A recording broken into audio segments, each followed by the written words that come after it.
The Oak Ridge Community Center stood at the geographical center of the neighborhood, but it had long ceased to be the heart of the community. The once vibrant building, with its mid-century architecture, now served as a stark monument to the division that had slowly crept into the neighborhood over the past decade. On one side of Oak Ridge were the original residents, mostly retirees and working-class families who had lived there for generations.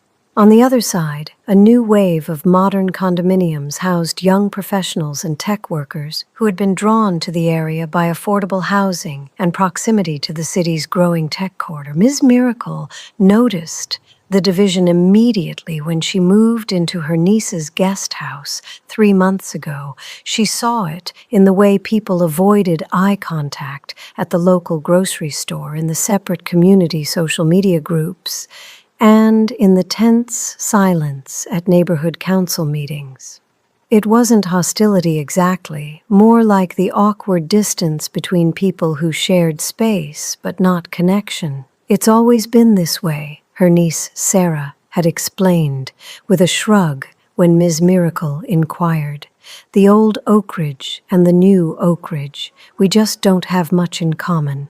But Ms. Miracle knew better. People always had more in common than they realized. They just needed the right context to discover it, which is why, on a crisp December morning, she stood in the dusty main hall of the community center, surveying the space with a critical but optimistic eye. The air hung still, smelling of forgotten memories and faded floor polish. Sunlight streamed through the tall windows, illuminating dancing dust motes and the potential that lay dormant within the silent hall. "It hasn't been used much in recent years," explained Mr. Gonzalez, the caretaker, who had reluctantly agreed to show her around. His voice echoed slightly in the emptiness. "The seniors use the small room for bingo on Tuesdays, and there's a children's art class on Thursday afternoons.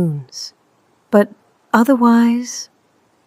He gestured vaguely at the expansive, empty space, his shoulders slumping with a resignation that had settled in long ago. Ms. Miracle nodded thoughtfully, her gaze sweeping past the stacked chairs and dusty corners, already seeing beyond what was to what could be. "It has good bones," she said, her voice warm with a certainty that seemed to push back against the room's chill. She ran a hand along the solid wooden table that dominated the center of the room, feeling the sturdy grain beneath her fingertips.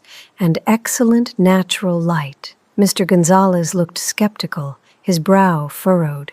"What exactly are you planning to do here, Ms. Wilson?" "Please, call me Ms. Miracle. Everyone does."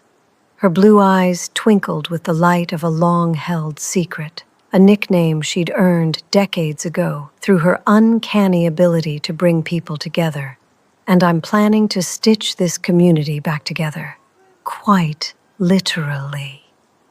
And so, the first thread was cast. An idea, simple yet profound, was about to be woven into the fabric of Oak Ridge. It takes courage to be the first to reach across a divide, to offer a hand of connection where none existed before.